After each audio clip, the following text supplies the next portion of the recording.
근데 부분적으로 너무 길기 때문에 부분적으로만 함께 먼저 읽도록 하겠습니다. 먼저 사무엘상 15장 22절부터 23절, 그리고 역대상 21장 11절부터 12절 함께 한 목소리로 읽겠습니다. 사무엘상 15장 22절 그리고 역대상 21장. 제가 이렇게 왔다 갔다 하면서 오늘 함께 말씀 증거하기 원합니다. 함께 한 목소리로 읽겠습니다. 22절입니다. 그러자 사무엘이 대답했습니다. 여호와께서 여호와의 음성을 순종하는 것보다 번제와 다른 제사들을 기뻐하실 것 같소? 순종이 제사보다 낫고 귀 기울이는 것이 순양의 기름보다 낫소. 거역하는 것은 점치는 죄와 같고 교만은 우상을 섬기는 악과 같은 것이요, 당신이 여호와의 말씀을 거역했기 때문에 그분은 당신을 버려 왕이 되지 못하게 하셨소. 그리고 역대상 21장 11절과 12절입니다. 11절과 12절 함께 한 목소리로 한 번 더 읽겠습니다. 그러자 갓이 다윗에게 나아가서 말했습니다. 여호와께서 왕이 받을 벌을 고르라고 말씀하십니다. 3년 동안 굶주리든가 3개월 동안 적들에게 쫓겨다니든가 3일 동안 이스라엘 사방 땅에 재난 곧 전염병을 돌게 해 이스라엘을 고통스럽게 하는 여호와의 칼을 택할 것인가? 네가 선택하여 말하여라. 이제 저를 보내신 분께 대답할 수 있도록 결정을 내리십시오. 아멘. 하나님의 말씀입니다. 잠깐 기도하겠습니다. 하나님 감사합니다. 오늘 이 말씀을 저희 가운데 주시고 듣는 자나 전하는 자나 하나님 말씀 앞에 엎드러져서 열매 맺는 인생이 될 수 있도록 역사하여 주시옵소서. 예수님의 이름으로 기도했습니다. 아멘. 네, 오늘은 실패를 딛고 승리하는 크리스천이라는 제목으로 함께 주님의 말씀 나누도록 하겠습니다.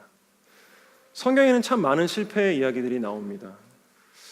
많은 사람들이 영적인 실패 이후에 하나님께 버림을 받고 죽음을 맞이하기도 하고, 그런데 어떤 사람들은 영적인 실패 이후에 그 실패를 딛고 일어나서 더 굳건히 서고 하나님께 쓰임받고 칭찬받고 그리고 영원한 상급을 받는 사람들의 이야기도 있습니다. 우리의 삶도 성경에 나오는 것처럼 참 많은 실패와 실수투성이입니다.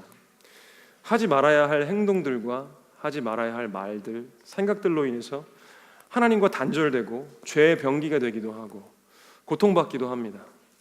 이것은 우리가 죄된 육체 가운데 사는 동안에는 피할 수 없는 것입니다. 우리는 항상 영적인 실패와 영적인 승리 사이에서 항상 치열하게 싸우고 있습니다. 그렇기 때문에 실패는 없으면 좋지만 우리가 꼭 신앙생활에서 다루어야 하는 그런 한 부분이라고 생각합니다. 오늘 함께 나눌 두 명의 왕이 있습니다. 다윗과 사울 왕인데요. 두 사람 모두 우리와 같이 너무나 부족하고 연약한 왕들이었는데 특히 인생에 있어서 아주 커다란 두 번의 인생 실패가 있었습니다. 사울의 첫 번째 실패는 블레셋과의 전쟁을 앞둔 상태에서 사무엘이 올 때까지 기다렸어야 하는데 마음이 불안한 나머지 자신이 해야 할 일을 알지 못하고 대신 제사를 드림으로써 하나님께 큰 실수를 했고, 그리고 다윗의 첫 번째 실패는 여러분 잘 아시다시피 우리아의 아내 밧세바를 간음하고 그리고 우리아를 살인한 그 큰 실패가 있었습니다. 그 뒤로 다윗의 두 번째 실패가 역대상 21장에 오늘 나오고, 그리고 사울의 두 번째 실패가 사무엘상 15장에 나와 있습니다. 성경책 그 끈이 두 개가 있지 않습니까? 그래서 하나씩 이렇게 꽂으시면서 왔다 갔다 하시면서 보시면 좀 편하실 수 있고요. 제가 그래서 가능한 좀 복잡하기 때문에 가능한 한 좀 자막을 많이 준비를 했는데 너무 여러분께서 복잡하지 않으시면 좋겠습니다. 다윗 왕은 오늘 그 두 번째 실패가 나오는데요. 지금까지 하나님께서 다윗 왕을 세우시고 강하게 하시고 승리하게 하신 그 놀라운 그 은혜를 잊어버리고 내가 얼마나 힘이 있나 한번 봐야겠다. 내 나라가 얼마나 강한지, 내가 전쟁을 할 수 있는 국민이 얼마나 많은지 내가 한번 세어봐야겠다. 이렇게 교만한 마음을 먹고 인구조사를 실시했습니다. 그 때문에 하나님께서 기뻐하지 않으시는 일로 인해서 7만 명이 전염병으로 죽임을 당했습니다. 그리고 사울 왕의 두 번째 실패는 이스라엘의 원수인 아말렉을 하나님께서 동물도 인간도 아무것도 남기지 말고 싹 다 지구상에서 없애버리라고 명령하셨는데 자기 이름을 좀 드높이기 위해서 아말렉 왕을 생포해오고, 그리고 제사를 지내려는 그런 핑계로 동물을 좀 이렇게 좋은 소와 양을 좀 자기가 취하려고 동물들을 전리품으로 살려놓는 그런 죄를 범했습니다. 그런데 이 두 왕이 큰 실패를 하고 나서 보이는 반응이 아주 상반됩니다. 오늘 우리는 이것을 교사를 삼고 그리고 반면 교사를 삼아서 어떻게 하면 우리가 실패를 승리로 바꾸는 크리스찬으로 거듭날지 한번 배워보도록 하겠습니다. 어떻게 하면 우리는 실패를 딛고 승리하는 크리스찬이 될 수 있을까요? 첫 번째로 우리는 실패했을 때 즉시 진정으로 회개해야 합니다. 즉시 진정으로 회개해야 합니다. 다윗은 인구조사를 마친 이후에 자신이 죄를 저질렀다는 것을 깨달았습니다.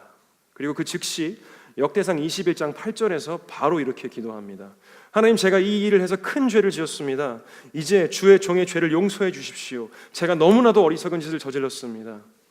그리고 나서 예루살렘에 전염병이 돌아서 하나님이 치셔서 7만 명이 죽고 나자 17절에서는 이렇게 다시 한번 간구하고 또 회개하고 있습니다. 백성의 수를 세라고 명령한 사람은 제가 아닙니까? 죄를 짓고 잘못을 저지른 사람은 저입니다. 이들은 그저 약물일 뿐입니다. 이들이 무슨 일을 했습니까? 여호와 내 하나님이여, 저와 제 집안을 치시고 주의 백성들에게서 재난을 내리지 말아 주십시오. 이것이 무슨 이야기입니까?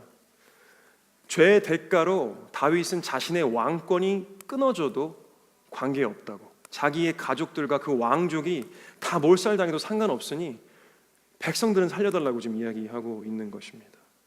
나의 죄가 너무도 명백하고 내가 그 죄값을 다 치르겠으니 한번 용서해달라고, 백성들을 살려달라고 이렇게 지금 고백하고 있습니다. 그런데 오늘 사무엘 선지자가 사울을 책망할 때는 조금 다른 모습입니다. 사무엘상 15장 13절에서 사울은 사무엘을 보자마자 사무엘이 먼저 얘기하지 않았습니다. 사울이 먼저 사무엘을 보자마자 도둑이 재발절인 것처럼 여호와께서 당신에게 복 주셨습니다. 내가 모든 지시를 다 따랐습니다라고 이야기했습니다. 이렇게 많은 가축을 잡았기 때문에 이것을 가지고 제사를 드리는데 가져다 쓰라고 먼저 이야기하면서 자기의 죄를 덮으려고 하고 있는 그런 모습입니다. 15절에서는 자신이 직접 군사들을 지휘했음에도 불구하고 죄를 범한 것이 군사들입니다 이렇게 떠넘기고, 또 21절에서는 어차피 없앨 것들인데 이왕 없앨 거 여호와께 드리려고 좋은 것들 골라왔습니다 이렇게 핑계를 대고요.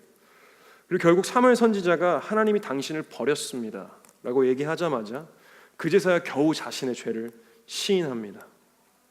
근데 이것마저도 제대로 된 회개가 아니었습니다.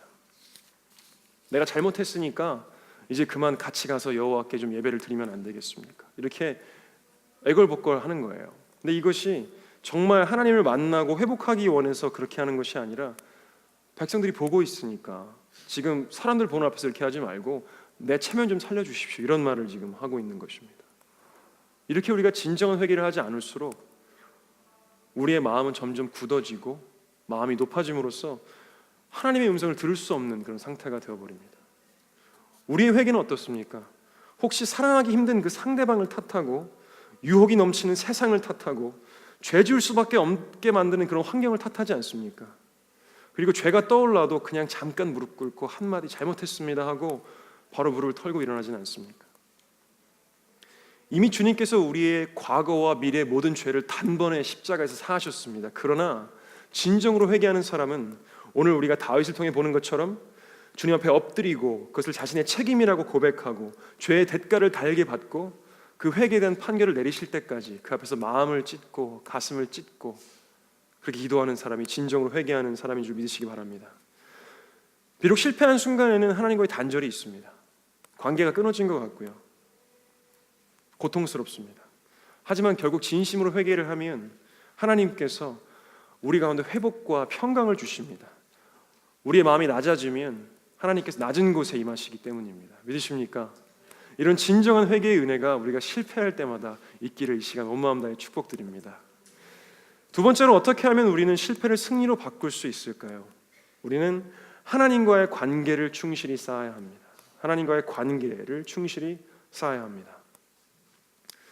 오늘 본문을 보면 평소에 두 왕이 하나님과의 관계를 어떻게 가졌는지 아주 잘 나타나 있습니다.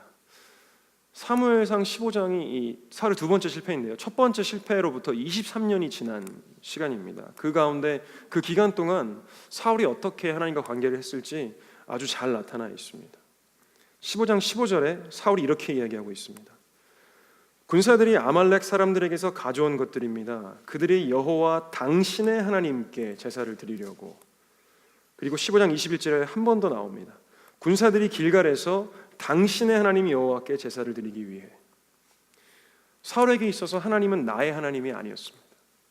보잘것없는 나를 선택해서 특별한 은혜로 왕으로 세워주시고, 첫 번째 실수가 있었지만 오늘 새로운 기회를 주시는 그 하나님의 긍휼과 자비를 알았던 것이 아니라, 오늘 한 번 더 실수하면 이제 내가 망하겠구나, 내가 이제 왕위에 쫓겨나겠구나, 하나님께서 나를 그냥 잡들이 하셔가지고 그냥 후드로 패서 쫓아내시겠구나, 이렇게 겁을 먹고 있는 거예요. 하나님을 알지 못하기 때문에 그렇게 핑계를 대고 도망가고 있었습니다. 그런데 다윗은 하나님을 잘 알았습니다. 아주 잘 알았습니다. 어렸을 때부터 혼자 양을 초원에서 치면서 아시다시피 막내로서 되게 무시를 많이 받지 않았습니까? 저도 막내인데 저희 형을 참 부모님 많이 아끼셨죠. 근데 그 막내의 외로움을, 형이 7명이 있지 않습니까? 그래서 외로움을 가지고서 하나님 앞에 나아갔습니다. 외롭고 서러움을 가지고 예배했고, 그리고 어린 나이에 악기의 달인이 될 만큼 많이 하나님을 찬양했습니다. 수많은, 그리고 또 시편을 썼고 사자와 골리앗으로부터 구원하시고 승리하게 하신 하나님을 경험했습니다. 왕이 된 이후에도 다윗은 예배하고 찬양하고 춤추고 진정한 회개를 통해서 하나님의 자비를 경험했습니다. 다윗은 경험해서 알고 있었습니다. 그래서 오늘 17절에도 다윗은 여호와 내 하나님이여라고 기도하고 있는 것입니다. 사랑하는 성도 여러분, 혹시 마음 가운데 나의 하나님이라는 그 벅차오르는 감격이 있으십니까? 혹시 없으시다면 우리의 일상을, 우리의 하루 일과를 하나님과 관련된 것으로 채우십시오. 하나님께 전심을 다해서 나아가시고 말씀과 기도로 우리의 삶을 채우시기를 축복합니다. 하나님은 전심으로 하나님을 찾는 자들에게 그분을 드러내시고 나의 하나님이 되십니다. 믿으십니까? 아멘. 다윗은 어느 정도로 하나님을 잘 알고 있었을까요? 오늘 본문 역대상 21장 12절과 13절에서는 다윗이 하나님께 받을 형벌을 선택하는 장면이 나옵니다. 3년 동안 굶주리든지 3개월 동안 쫓겨다니든지 아니면 3일 동안 하나님께서 치시는 그 하나님의 칼을 맞을 것인지 골라야 했습니다. 다윗은 하나님의 칼을 골랐습니다. 그 이유는 다윗이 사람의 손이 아닌 하나님의 손에 쓰러지는 것을 원했기 때문입니다. 같은 이야기를 지금 기술하고 있는 사무엘하 24장 14절에서는 다윗이 말하기를 이렇게 얘기합니다. 여호와께서는 긍휼이 크신 분이니 우리가 여호와의 손에 떨어져도 사람의 손에는 떨어지지 않기를 바랄 뿐이다 라고 했습니다. 다윗은 하나님의 진노, 그 징벌과 심판 속의 본질은 긍휼이고 사랑이라는 것을 알고 있었습니다. 그래서 경험을 통해 알고 있었습니다. 역대상 21장 15절입니다. 여호와께서 그 비참한 광경을 보고 그 재난을 슬퍼하시며 돌이켜 멸망시키시고 있는 천사에게 말씀하셨습니다. 이제 됐다, 너의 손을 거두어라. 여기서 이 돌이키다라는 히브리어 단어는 뜻을 바꾸다, 동정하다, 위로하다라는 뜻을 가지고 있습니다. 처음에 말씀하신 그 3일을 꽉 채우지 않고 중간에 그 재앙을 멈추셨다는 뜻입니다. 그리고 하나님의 관계도 다시 회복되고 오히려 더 깊어졌습니다. 처음 다윗이 회개했을 때는 갓 선지자가 와서 하나님의 말씀을 대언했습니다. 그 다음에는 칼로 예루살렘을 치던 천사가 오르난의 타작마당 위에 서서 이제 다윗 앞에 모습을 드러냈고, 마침내 마지막 부분인 21장 26절에서는 이렇게 나와 있습니다. 다윗은 여호와께 부르짖었고 여호와께서는 그에게 하늘에서부터 번제단에 불을 내림으로써 대답하셨습니다. 이렇게 하나님께서 직접 불을 내리시는 것은 성경에서 흔한 일이 아닙니다. 크나큰 실패에서 하나님의 임재를 상징하는 놀라운 회복의 은혜인 것입니다. 이것이 관계의 힘입니다. 하나님과의 관계의 힘인 줄 압니다. 하나님께서는 이렇게 우리의 연약함을 긍휼히 여기시면서 우리를 더욱 깊이 만나 주십니다. 우리는 그래서 예배해야 합니다. 왜냐하면 예배는 하나님을 만나는 통로이기 때문입니다. 하나님을 지식적으로 아는 것이 아니라 인격적으로 아는 것이 우리를 위기에서 구할 수 있습니다. 우리가 하나님을 보지 못하고 느끼지 못할 때라도 지금까지 내가 들었던 그 음성의 경험과 하나님의 은혜를 체험했던 그 경험을 통해서 우리는 앞으로 나아갈 수 있습니다. 우리의 큐티 시간이 깊어지고 셀 예배 시간이 더욱더 은혜로워지도록 우리는 모두 기도해야 합니다. 주일과 금요 예배의 찬양과 말씀의 시간이 더욱더 뜨겁고 열정이 넘치도록 우리는 마음을 재정비하고 우리의 마음을 새롭게 하고 예배를 위해 간구하며 기도하고 중보해야 합니다. 예배에서 하나님을 만나기 때문입니다. 믿으십니까? 하나님의 관계가 날마다 깊어지는 저와 여러분 되시기를 간절히 축복드립니다. 마지막으로 어떻게 하면 우리는 실패를 승리로 바꾸는 크리스천이 될 수 있을까요? 우리는 하나님의 말씀에 전심으로 순종해야 합니다. 여기서 전심이라는 단어가 아주 중요합니다. 사울 왕은 하나님의 말씀에 순종하는데 무심했습니다. 저희가 실제로 왕들을 이렇게 다윗과 사울과 솔로몬을 얘기할 때 사울을 무심의 왕, 그리고 솔로몬을 반심의 왕, 그리고 우리가 다윗을 전심의 왕이라고 부르지 않습니까? 사울은 하나님의 명령이 떨어졌기 때문에 어쨌든 전쟁을 했습니다. 나가서 싸움은 싸웠고요. 전투에 승리는 했지만 제사를 핑계로 남은 고기들을 자기가 가지려고, 그리고 이름을 높이려고 이제 고기들을 취하고 아각 왕을 생포해 왔습니다. 자신을 드높이기 위한 것이었는데, 사실 이것이 좀 말이 안 되는 게 아말렉 그 민족은 유목 민족이에요. 그러니까 어디서 터를 잡고 사는, 성을 짓고 사는 그런 민족이 아니라 그 광야에서 넓게 분포해 사는 그 유목 민족이거든요. 그렇기 때문에 그 넓은 광야를 다 쫓아다니면서 이제 잡들이 해가지고 털어가지고 추적해서 다 몰살시키기에는 너무나 힘든 거예요. 근데 그거를 지금 하기도 바빠 죽겠는데 그걸 하지 않고, 야, 여기 소 좀 봐라, 여기 소 있다, 여기 소 있다, 여기 양 있다, 이러면서 그걸 챙기고 있으니까 다 잡을 수가 없는 것이죠. 오늘 15장 8절에는 아말렉의 백성들을 모조리 칼로 다 진멸했다고 나와 있는데 실제는 그것이 아닙니다. 실제로는 눈에 보이는 백성들만 잡아서 진멸했다는 뜻입니다. 왜냐하면 나중에 사무엘상 30장에는 다윗과 그 군사들이 전쟁을 나갔을 때 그 본진을 아말렉 군사들이 습격을 해서 가족들을 납치해 가지 않습니까? 그게 아말렉 사람들입니다. 그러니까 오늘 다 진멸을 하지 않고 여전히 전쟁을 할 수 있을 만한 큰 아말렉 민족이 남아 있는 것이에요. 그러니까 실패한 것이죠. 이 사울의 순종은 겉보기에는 순종하는 것 같았지만 전혀 무심의 순종이었습니다. 마음이 없는 것이었습니다. 가짜 순종입니다. 심지어 하나님의 말씀까지도 비틀어서 바꾸는 가짜 순종입니다. 사무엘상 15절 20절을 보겠습니다. 실제로 사울이 15장 20절을 보면 실제로 사울이 지금 여기서 말하는 게 무슨 말이냐면, 아각은 그러니까 말을 안 듣고 아각을 생포하기는 했는데 다른 사람들은 다 죽였으니까 이만하면 된 거 아닙니까? 그쯤 하면 되지 않았습니까? 라는 뜻입니다. 심지어 12절에서는 이것이 승리라고 굳게 믿고 갈멜에서 승리의 기념비까지 세웠습니다. 승리라고 믿고 있는 것이에요. 그러나 이것은 승리가 아닙니다. 내가 원하는 것과 다르다고 할지라도 하나님의 말씀이 아니면 그것이 승리가 아닙니다. 하나님의 말씀이 이루어지고 뜻이 이루어져야 그것이 진짜 승리인 줄 믿으시기 바랍니다. 아멘. 우리는 세상에서 이렇게 사울처럼 말씀을 마음대로 바꾸는 사람들을 봅니다. 만약에 교회에 동성애자들이 찾아온다면 그것은 좋은 일입니다. 그들도 예수를 바로 믿고 죄사함 받고 구원받아야 합니다.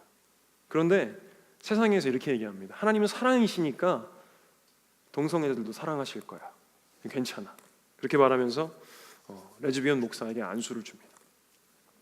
그리고 혼전 순결과 결혼을 가볍게 여기고 동거하는 것이 아주 쿨하고 아름다운 것이라고 가르치는 선생들도 보았습니다.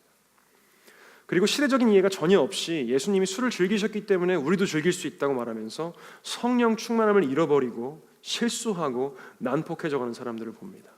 실제로 제가 한국에서 사역할 때 제가 교회에서 5분 거리에 살았거든요. 그리고 그 교회 바로 앞에는 호프집이 하나 있었습니다. 아내와 함께 퇴근을 하고 집에 오는 저녁이었는데 제가 담당하던 그 유스 그룹이죠. 청소년 지구의 마을장과 총무님이 창가 자리에 앉아서 이렇게 제 기억에는 찌개에 이렇게 소주를 드시는 걸 보았는데, 이게 이해가 안 되는 것은 아니에요. 왜냐하면 한국 청소년들은 거의 외계인 같아요. 이게 사람 같지 않습니다. 그래서 고민이 많으니까 이렇게 술 한잔 하시면서 이렇게 회의를 할 수도 있는데, 하여튼 그랬습니다. 그래서 참 어떻게 해야 되나 그런 고민을 한 적이 있는데 참 마음이 아프죠. 예수님도 구원이지만 착한 일을 많이 해도 천국 갈 수 있다, 이렇게 얘기하는 사람도 있습니다. 이들은 모두 자기들이 크리스찬이라고 얘기는 하는데 실제로는 순종에 전혀 관심이 없는 하나님의 말씀 위에 사는 사람들입니다. 우리의 신앙 안에도 동일한 그런 유혹들이 있습니다. 우리가 사랑하려고 노력하지만 마음속으로는 사랑할 수 있는 사람과 없는 사람이 나누어져 있습니다. 어떤 분이 이걸 이렇게 얘기하시는 걸 들었습니다. 원수는 사랑하는데 왼수는 사랑하지 않는다고 얘기하시는 걸 들었습니다. 신앙으로 자녀를 키우는 것이 중요하다는 것을 알고 있지만 자녀들이 인격적으로 하나님을 만나는 것보다 지금 시기에 중요한 것은 따로 있다고 생각합니다. 내 인생이 주님 것이라는 것을 알고는 있는데 하나님께서 이 부분은 건드리시지 않았으면 좋겠다라는 생각도 할 때가 있습니다. 다윗의 순종은 어떻습니까? 전심이었습니다. 하나님께서 이제 회개를 하니까 용서하시려고 이제 오르난의 타작마당에서 올라가서 단을 쌓고 번제를 드리라고 명령하셨습니다. 이 사람은 사무엘하에 나오는 아라우나와 같은 동일 인물입니다. 이름만 다르게 표기되었습니다. 그 말씀에 다윗은 역대상 21장 19절입니다. 여호와의 이름으로 이른 그 말씀에 순종에 올라갔다고 나와 있습니다. 그리고 이것을 지켜보던 그 아라우나가 너무 무서웠어요. 딱 자기 타작마당에 있는데 천사가 칼 들고 이렇게 공중에 이제 서 있는 거죠. 그리고 다윗 왕이 올라오는 거예요. 그러니까 대충 이제 사태 파악이 되는 거죠. 그래서 이제 덜덜 떨다가 이제 여기서 제사를 드리셔야 됩니까? 그러면은 이 밭도 가지시고 내가 뭐 소도 드리고 뭐 장작 패실 거 뭐 쌀 거 다 드릴 테니까 빨리 좀 드리시고 이 좀 재앙을 좀 멈춰 주십시오. 이렇게 아라우나가 드린다고 하는 거예요. 그랬더니 다윗이 이렇게 얘기했습니다. 다윗이 아주 확고한 의지를 가지고 24절에 아니다. 나는 넉넉히 값을 치를 것이다. 내가 여호와께 너의 것을 드리거나 내가 값을 치르지 않은 번제를 드릴 수 없다. 한 번 더 읽겠습니다. 나는 넉넉히 값을 치를 것이다. 내가 여호와께 너의 것을 드리거나 내가 값을 치르지 않은 번제를 드릴 수 없다. 라고 이야기하고 있습니다. 값을 치르는 예배, 이것이 전심입니다. 그냥 타작마당에 가서 제사를 드리라고 하니까 그냥 때우듯이 위기를 모면하기 위해서 하는 그런 제사가 아니었습니다. 백성들은 다윗을 원망했습니다. 하나님과의 관계는 깨어졌습니다. 많은 백성들이 죽어나갔습니다. 회복하기 어려워 보입니다. 하지만 그래도 다윗은 지금 이 상황에서 자신이 할 수 있는 최선을 다해서 전심으로 순종하고 전심으로 예배했습니다. 그 전심 위에 하나님께서 불로 응답하시는 것입니다. 이렇게 두 왕이 똑같이 실패했는데 두 사람의 결과가 너무나 달랐습니다. 실패를 극복하는 데 실패한 사울의 왕위는 끊어졌고 그렇게 얻고자 했던 백성들의 인정도 얻지 못하고 비참한 죽음을 맞이했습니다. 그런데 지도자의 실패는 거기서 그치지 않습니다. 단지 자기의 그런 어떤 죽음으로 그쳐지지 않고 이미 저희가 잘 알고 있듯이 400년이 훨씬 지난 후에 페르시아가 통치하는 시대에 이스라엘 민족을 몰살하는 음모를 꾸민 사람이 있습니다. 누구죠? 모르시나요? 에스더서에 나오는 악당, 네, 하만입니다. 여기서 하만을 이제 에스더 3장 1절을 소개하는데 이렇게 나와 있어요. 아각 사람, 함므다다의 아들 하만, 아각 사람입니다. 그러니까 그 아말렉의 귀족의 후손이라는 뜻이죠. 이렇게 우리가 제대로 해결하지 않은 우리의 실패는 계속 우리를 괴롭히고 우리의 후손들에게도 교회에도 영향을 미칩니다. 근데 실패를 잘 소화한 다윗은 어땠습니까? 그 결과는 다윗의 왕위는 솔로몬에게 이어졌고 나라는 강대해졌습니다. 지금도 다윗은 이스라엘이 기억하는 가장 위대한 왕이고 그 무엇보다 하나님께서 다윗을 평가하실 때 나의 마음에 합한 자라고 부르셨습니다. 다윗은 그 땅에서 계속 하나님을 예배했습니다. 그리고 그곳에서 하나님께서는 다윗을 만나주시고 결국 그 죽음의 천사가 서 있던 그 잔혹한 징벌의 땅이 예배의 장소로 바뀌었습니다. 그뿐이 아닙니다. 결국 그 타작마당은 주님께서 임하실 성전을 짓는 그 성전의 부지로 사용되었습니다. 실패가 역전되어서 하나님께서 임하시는 영광스러운 장소가 된 것입니다. 더 이상 성막이 아니라 영광스러운 하나님의 성전에서 예배를 드릴 수 있는 그 영광의 땅으로 바뀌었습니다. 혹시 살면서 실패를 경험하셨습니까? 진정한 회개를 드리실 수 있기를 축복합니다. 그리고 예배와 말씀과 기도를 통해서 날마다 하나님과의 관계가 깊어지시기를 축복합니다. 그리고 하나님의 말씀에 전심으로 순종하셔서 그 실패를 하나님의 은혜로 승리로 바꾸시기를 축복합니다. 하나님께서 그렇게 하십니다. 왜냐하면 하나님은 자비의 하나님, 긍휼의 하나님, 사랑의 하나님이시기 때문입니다. 믿으십니까? 그렇습니다. 결국 그 실패는 오히려 우리의 가정과 직장과 교회에 놀라운 은혜를 가져다 줄 것을 믿습니다. 이렇게 승리하는 우리 성도님 되시길 축복합니다. 기도하시겠습니다. 함께 한번 기도하기 원합니다. 기도하실 때 하나님, 우리의 삶 가운데 지금까지 많은 실패가 있었고 또 앞으로도 많은 실패가 있을 줄 압니다. 우리가 실패를 하지 않으면 좋겠습니다. 하나님 먼저 간절히 구하오니 우리가 하나님을 깊이 인격적으로 만나게 하여 주시옵소서. 하나님을 깊이 만나고 하나님의 살아계심을 경험하고 하나님께서 내 삶 가운데 말씀하신 것을 따라서 날마다 승리할 수 있도록 더욱더 가까이 우리를 만나 주시라고 이 시간 자신을 위해서 기도하시겠습니다. 하나님 역사하여 주시옵소서.